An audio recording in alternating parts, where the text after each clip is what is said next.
हमारे बीच है all India राष्ट्रीय महासचिव कॉमरेड मीना तिवारी। हम सभी को चाहेंगे कि हमारे मुख्य दल के शुरुआती सभा को संबोधित करें।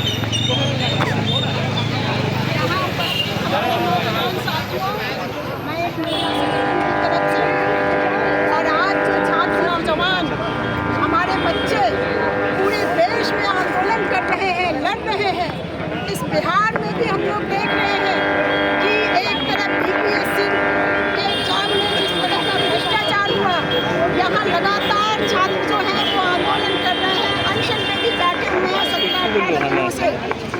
बीपीएससी के साथ साथ यहाँ जो शिक्षक अभ्यर्थी हैं, यहाँ जो पीएचडी होल्डर्स हैं, यहाँ तमाम वो छात्र जो अपने भविष्य के लिए सरकार के खिलाफ लड़ रहे हैं। और ये बिहार की सरकार ऐसी है जो छात्रों की बात सुन नहीं रही है। मैं आयशा के साथियों का अभिवादन करना चाहती हूँ कि यहाँ जो आंदोलन चल रहा है उस आंदोलन में ये शामिल है।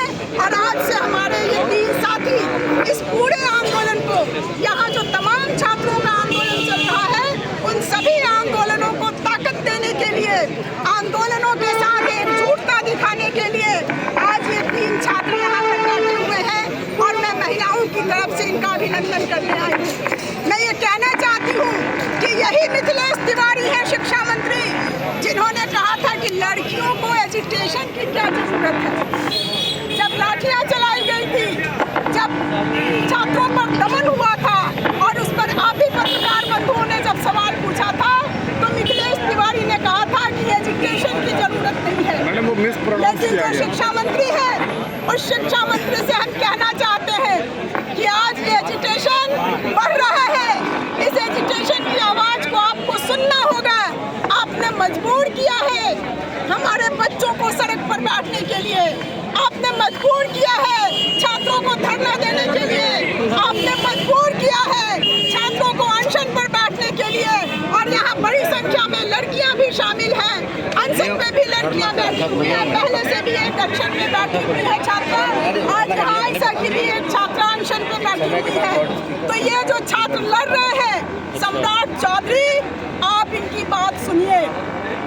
बिहार में शिक्षा के क्षेत्र में जो भ्रष्टाचार है, उस भ्रष्टाचार की जवाबदेही लीजिए। आपने जो नया शिक्षा मंत्री बनाया है, जो मिथिलेश तिवारी जी हैं, जिसको मैडम अभी कुछ लोग विरोध कर रहे थे, वो कौन लोग कह रहे हैं, तो ये मिस्टेक तिवारी को हटाना होगा। मैडम अभी तो छात्र मानने के लिए तैयार नहीं है। जो बीपीएससी गर्दन विभाग में जो छात्र हैं, उन अधिकारियों पे आपको कार्रवाई करनी होगी। अगर आप सोच रहे हैं कि आप छात्रों की बात को अनसुनी कर देंगे, तो आप गलतफहमी पालना बंद करिए। इसी देश के छात्रों ने आपके केंद्रीय शिक्षा मंत्री को इस्तीफा देने पर मजबूर किया है। धर्मेंद्र प्रधान को इस्तीफा देने पर मजबूर किया गया है। और आज आपके प्रधानमंत्री जो कहते हैं कि हमको जेल से जुड़ना है, और उस नाम पे आज फिर से जो पुरानी शिक्षा मंत्री रही है स्मृति ईरानी जी, उनको ले आया गया है। लेकिन उनको भी 2 साल में ही हटाना पड़ा था। ये देश के तमाम छात्र, चलो ठीक है, थैंक यू। तो मैं समझती हूँ कि यहाँ जितने भी आंदोलनकारी हैं, लेट हो गया मैम, उनका बैनर अलग हो, उनका मंच अलग हो, लेकिन ये तमाम लोग जो लड़ रहे हैं, हम तो कहेंगे और भी छात्रों को, बिहार के तमाम छात्र संगठनों को उतरना चाहिए, मिलकर लड़ना चाहिए, सड़क पर आना चाहिए। जितने अधिक छात्र सड़कों पर आएंगे, ये आंदोलन उतना मजबूत होगा, और तब यहाँ के शिक्षा मंत्री पर दबाव पड़ेगा, तब यहाँ के मुख्यमंत्री को जवाबदेही लेने को हम मजबूर करेंगे। इसलिए आज